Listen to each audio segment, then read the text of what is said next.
అందరికీ నమస్కారం. అనిత గారు వచ్చారండి. ఈరోజు ఏదో పట్టుకుని వచ్చారు, నేను చూశాను. కానీ మీరు చూడండి ఏం పట్టుకుని వచ్చారు ఏంటో చూడండి. మీరు ఏం తీసుకొచ్చారు? ఇదిగోనండి చూడండి, ఇదిగో ఇది పట్టుకుని వచ్చారండి. అంటే మా ఎదురుగానే ఉంటారండి నైబరు. అప్పుడే మా ఇద్దరికి 12 సంవత్సరాల నుంచి పరిచయం అండి. ఆవిడ ఎంతో సంతోషంగా ఇది పట్టుకుని వచ్చారు. నాకు చాలా హ్యాపీగా అనిపించింది. మీకు కూడా చూపిద్దామని చూపిస్తున్నాను. అనిత గారు చాలా హ్యాపీగా ఉంది మీరు ఇలా తెచ్చి ఇచ్చినందుకు. నాకు కూడా చాలా హ్యాపీగా అనిపించింది. మీరు సీఎం సార్తో అవార్డు తీసుకుని ఫోటో నాకు అలా ఇవ్వాలని ఎందుకు అనిపించిందండి. తీసుకుని వచ్చాను. కంగ్రాట్స్ వర్మ గారు. సతీష్ బాబు గారి బర్త్డేకి మా అపార్ట్మెంట్లో మీటింగ్ పెట్టారండి. నాకు ప్లాస్టిక్ అంటే ఇట్టేసినా కానీ ఇంత హాని అని పూర్తిగా అయితే తెలీదు. ఈవిడ చెప్పడంలో ఇంకా బాగా తెలిసింది. అప్పటి నుంచి కూడా మా అపార్ట్మెంట్లో చాలా మంది అందరం కూడా ఆవిడకి కోఆపరేట్ చేస్తున్నాం.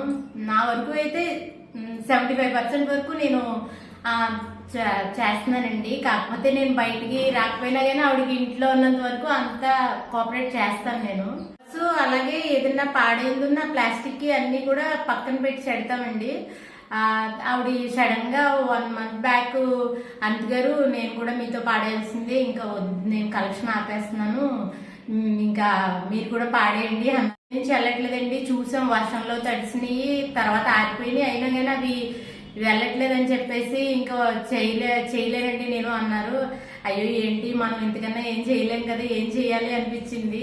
చాలా బాధగా అనిపిస్తుంది. మనసు గారు పక్కన పాడేయాలి, డస్ట్బిన్లో వేయాలంటే చాలా బాధగా అనిపిస్తుంది అని కూడా 2-3 సార్లు డిస్కస్ చేసుకున్నాం మేము. మరి ఏం చేయనండి, నా వల్ల అవ్వట్లేదు, ఏం చేయను అన్నారు. ఈలోపు చక్కగా హైదరాబాద్ నుంచి ఆ బ్రిక్ వాళ్ళు వచ్చి ఈవిడ తీసుకుంటానన్నాక కొంచెం హ్యాపీ అనిపించిందండి.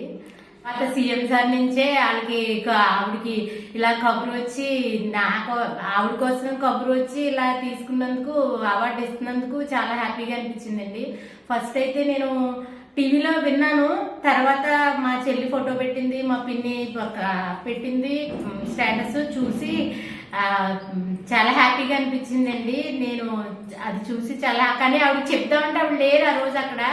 ఆవిడ రాగానే మటుకు ఇంక పట్టుకుని చాలా హ్యాపీగా ఫీల్ అయ్యి చెప్పాను.